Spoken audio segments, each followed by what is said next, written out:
Okay. Hi, everybody. Thank you for joining us today. Before we get started, most of you already have this, but you could all keep your microphones on mute. The session's going to be recorded, so we'd like to limit any extra noise as much as possible. Any questions that you have can be submitted in the chat feature, and we'll answer them later in the session. My name is Kelsey Pierce, and I'm a senior at HWS from Spencer, New York. I am a biology major and math minor, and after graduation, I am really excited to be beginning a position at Massachusetts General Hospital in the Cancer Center Protocol Office for Breast Oncology. Over the course of my 4 years at HWS, I played field hockey, I was on 2 summer research teams, and was a member of HWS Jazz Ensemble. I'm here today with Associate Professor and Chair of Biology, Patricia Maori. Professor Maori, to get us started, could you tell us a little bit about your own background and the recent research you've been working on? So thank you, and hello to everyone. And when this is all over, of course, you can ask lots of questions, but you can also find me on the biology webpage or the biochemistry webpage. I'm the co-chair of biochemistry, and I'm happy to answer any kind of questions by email. And I got to tell you, everyone in both departments will be thrilled to answer any questions by email. We get that all the time. So my background it's a little funky. I actually have an undergraduate degree and a master's in sociology. And because I didn't know what I want to do with life, I had 1,000 majors at the beginning of my years there in college. And that's what I was drawn to. But so I went to grad school because I didn't know what else to do. And that's not the reason to go to grad school, and I ended up leaving, working for a little bit. And I realized I was very interested in science, and I went back and got an undergraduate degree in biochemistry and then a PhD in biochemistry. So I tell that story the first day of class for all of my classes to remind you that you do not have to know what you want to do with your life. And the liberal arts experience is a wonderful place to be able to figure out exactly what you're interested in, what you're not interested, and things you never even knew existed. So I've done a lot of different kinds of research. I've had 2 major projects while here, one being on microbiology. But right now, and what Kelsey did with me last summer, I have a project on anti-cancer research. I collaborate with an organic chemist in HWS, and his group synthesizes certain compounds based off of a natural product. And then our group tests it and see if it has anti-cancer activity, what it could be targeting, how it's inducing cell death. And this work has resulted in one publication that has, I think, 8 undergraduate authors on it. And we're currently writing up another one, which would have, I think, 10 undergraduate authors on it. So undergraduates are very much a part of the research at HWS. They have their own projects. They are doing troubleshooting. Kelsey did an amazing job developing a protocol that was in the literature but had not been done at our place before. And so it's a really wonderful experience for both the student and for us, the faculty, as mentors. Thank you. So as Professor Maori just said, I spent doing our summer research last semester on her team, and it definitely helped define my path after graduation working with breast oncology patients. Could you explain a little bit about the ways student and faculty collaborate both on research and through general advising? Sure.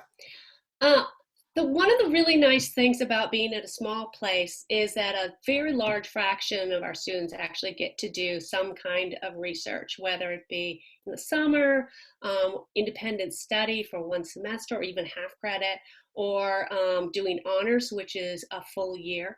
And you work very closely with a faculty member during these projects. But one of the really nice things is I sometimes am able to see a student in my class who would be really great at it, who might be easily missed. And that's because we have small classes, and for the biology department, except intro, all the faculty, when we teach the lecture portion, we're also teaching the lab portion. So those are 100% an integrated experience. And within certain parameters, we try really hard to make the teaching labs be a research experience where you develop a question as a student. You're building off of certain factors. Obviously, we're being safe, but that we're trying to give that experience. And because I see everyone in lab and every week, I get to know them really well. And I can see a student who maybe, has this real excitement about science that you would not catch from just the lecture portion, because they really like physically doing it. And it'd be great to have them have that experience. Now, advising not only happens, so the professors are advisors. We don't have only professional advisors. And so I'm advising students who aren't my advisees all the time. I am advising the students in my classes and in labs, and I am advising in the hallway. And so I'm talking to people about not only their classes, but okay, what you want to do X in your life, what's the best path for that? What courses might you want to take? What kind of experiences do you want? So that's happening all the time. We do have, for instance, if you're interested in health professions, we do have a staff member, Scott MacPhail, who is the health professions advisor. So that's a person that you could know before you even get here, and he will work with you all the way through. And then even if you want to go to med school a few years after college, so he's there for the whole span. But then you also have your own faculty advisor in your major once you choose your major, and they're working with you constantly about what your appropriate path is. As you briefly just mentioned, biology is a very diverse subject, and students come to study it for a variety of different reasons. Could you talk about the curriculum and the options students have to pursue their specific interests within the department? Sure. We, in the biology department, we kind of have a unique intro bio. We have a 1-semester intro bio that is topic-based. So for instance, my topic is HIV and related topics. And the idea for the intro bio is that, I don't know what your high school bio was like, but mine was, you kind of romp through the textbook and you learn chapter 1, and then you kind of forget chapter 1, you learn chapter 2, and you kind of forget chapter 2. What we want to do is integrate all of this. And so I'm going to talk about HIV in relation to transcription, translation, and all that molecular stuff. But I'm also going to talk about it in terms of evolution and its adaptation and how that requires a difficult and challenging drug regimen. I'm going to talk about it in terms of ecology. I'm going to talk about it in terms of development within the body. All these different topics that we have decided are important that every intro bio covers, because we have a kind of a list of those that we all have to cover. But we do it with our own unique topic overlaying it. And so that it's more interesting. You get to see how these things interconnect. And biology isn't about asking something from just one angle. You have to understand a lot of different angles. Now, that breadth kind of is mirrored in what happens throughout the curriculum for biology. You have to take a breadth of courses. We kind of list them in 2 categories: those that are from like cell and smaller, and those that are the cell and larger, if you will, ecological and environmental. And you have to take courses across that so that you get a real experience concerning biology. And then there's a capstone experience where it's senior seminar, where you're doing real depth analysis on literature. We incorporate primary literature from the very beginning, and almost every single course has a lab component to it, because we really feel that's absolutely critical in the sciences. And then you can do honors, as I mentioned before, independent study.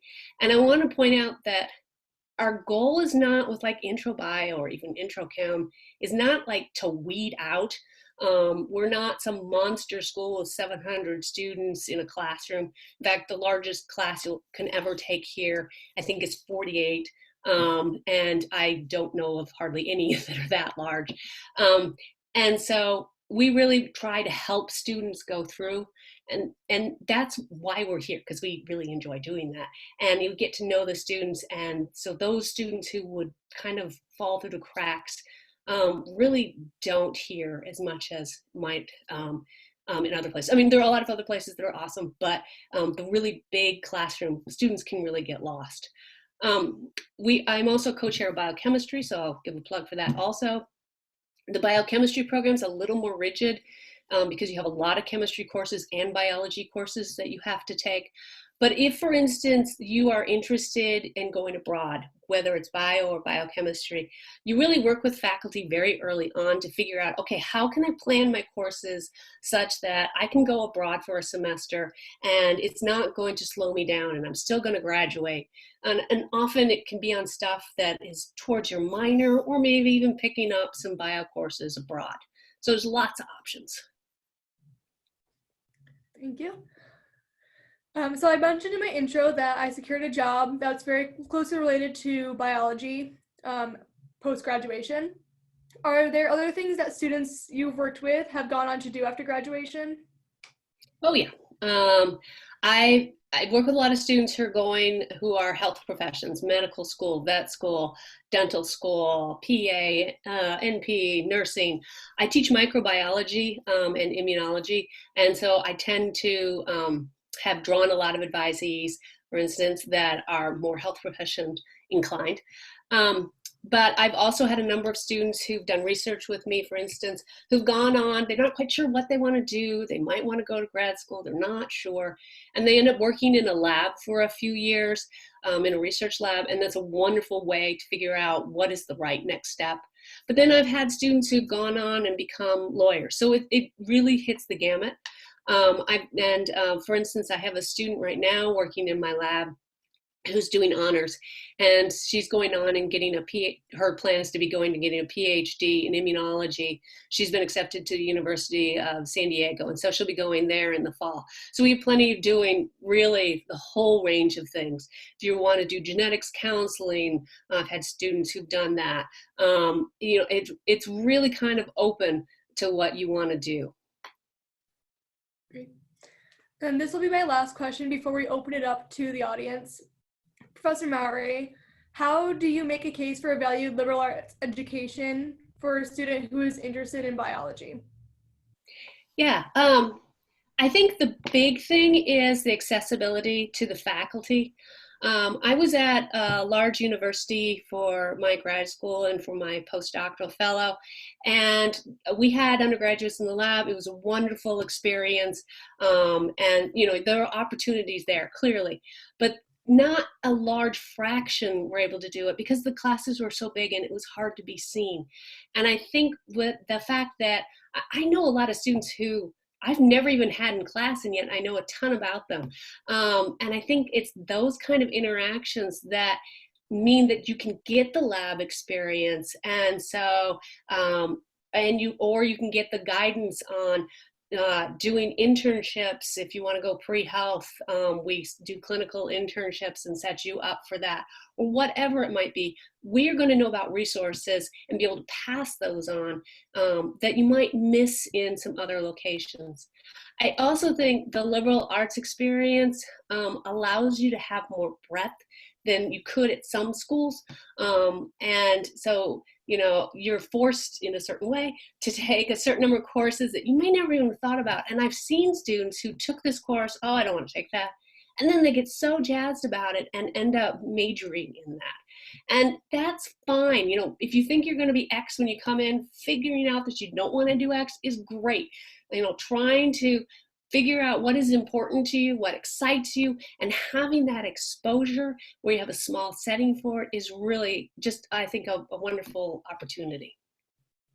Great, thank you. Feel free to submit any questions into the chat feature, and we'll answer them as they come. But just to start us off, I guess we will do, what are some of the majors and minors that students have paired with biology? I see a lot of students who do environmental studies as a minor. We also have a pre-health minor that I see a lot of students doing. But then I've had, I probably have had essentially every minor out there I've seen. I've had students who do, for instance, a Spanish minor, has no overlap with any biology courses, and then they go abroad for a semester to Madrid, and they get a lot of their minor courses over there, and I'm completely jealous. So I've really seen a huge range of courses, of minors that people have had, or double majors, or 2 or 3 minors. I've really seen a lot of that. And you also talked about people being biology majors that are pre-med. Do they have to major in biology, or are there other options as well? There's other options as well. A lot of people end up either being bio or biochemistry, just because for med school, or for nursing or PA, there's just so many courses that you have to take that already fall under those majors, and so it just kind of happens. But there's nothing that says that you have to be those majors. You just need to click off the courses that are required for whatever you're interested in. And so that's something where if you early on, well, it doesn't even have to be early on, interested in pre-health, and you sit down with Scott McPhail, he can help you figure out what are the courses that you really need to be taking. Like med school, most faculty can tell you very easily what you need to take, because it's very set for all med schools. But like nursing, it really depends on the program. And so he would know, like, okay, so where are you interested in going to, geographically? Okay, so that means these schools, so these are the kinds of courses you need to make sure to get. And here's kind of a weird course you wouldn't have thought of taking, but if you want to go to that school, you have to remember to think that. And so you don't have to be biology, but it often happens that way. So someone, oh, go ahead. I was going to say, someone put it, what advice would you give to students interested in doing research, and how can students become engaged in research at HWS? I know plenty of students who've actually started doing research as a first year, after the first year. And because of summer science, it depends on the person's research as to whether they need a certain set of skills already or not. And so that's really faculty dependent. And an advertisement comes out of all the summer positions, and if there's any requirements that you've taken X, Y, or Z or not. And then students will put in their top choices, like top 6 or so. And then we do a lot of coordinating to try to figure this out. And the summer research is 8 weeks generally of summer research, 40 hours a week. You live on campus. It's beautiful here in the summer. You're working like a full time, and then every Friday we have donuts. It's donut hour, and it's just really lovely. And it's a small, fun group of students. There's probably like 60 students usually each summer. I also am the liaison to the Cornell Agritech station in town. So that's the agricultural research component of Cornell University. And I place students over there so that so there's more research opportunities even. And again, it's by just filling this out. And then I chat with students to find out what are your interests and what would be a good mentor for you over there, because they're amazing over there. And so it's just it's a really lovely opportunity. Another question that I'm commonly asked is, why did I choose HWS? And I actually visited campus the first time for a field hockey clinic, which I love the program, I love the coaches and the athletic department, but they also brought us on a admissions tour and gave an information session, and they did a really great job of selling the Career Service Center, which benefited me, and I see the direct impact of it. For example, with my job, I reached out to an alum, and she's actually working at MGH in the same department, and she put my name into her project manager, who reached out to me before the applications for the position even were open. So career services was a big, huge pull. And also, I came from a really small background. So my school, I graduated with 48 people. So I really wanted to have that small class size. I really enjoyed in high school being able to make that relationship with my professors and all of my peers. And when I visited every class that I saw, I came in for an overnight and visited different classes, and every class had at most 30 people, some were even smaller. And that was a huge pull for me. And those were intro classes, and other classes I was looking at had hundreds of people in this huge lecture, and that wasn't really what I was looking for. So there wasn't really one specific reason, but it all just kind of came together. And actually, the alum who connected you had been in my micro class, and so I knew her. Question for you. Yes. Did I know that I wanted to major in biology? No, I did not.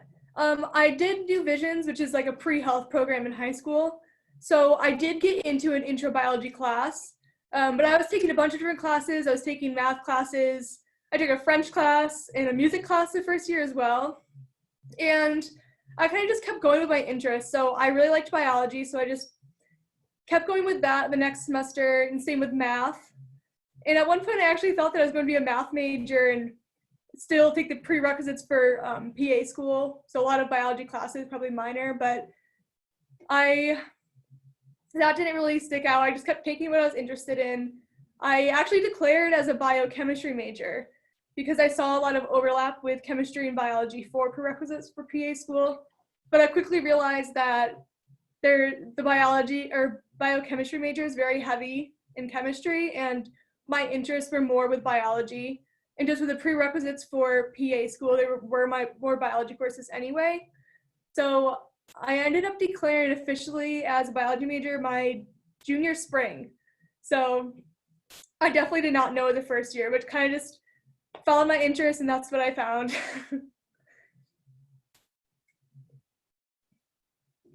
Anyone else have any questions?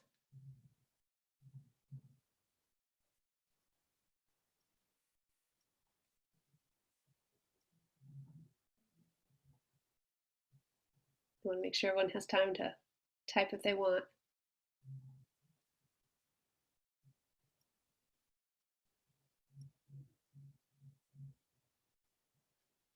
All right. Well, thank you all very much for attending this. If you have any questions, once again, feel free to email me, to reach out to me. I can also make you in contact with Scott McPhail or any other. If you're interested in some other area, I can definitely connect you with the right person on that. Thank you very much for your attention and time. I will also drop my email into the chat real fast, so feel free to reach out to me with any questions. Oh, I didn't even think of that. I can do that too. Here you go. I can do that. Wait a minute. My chat just disappeared. All right, here we go. So I am at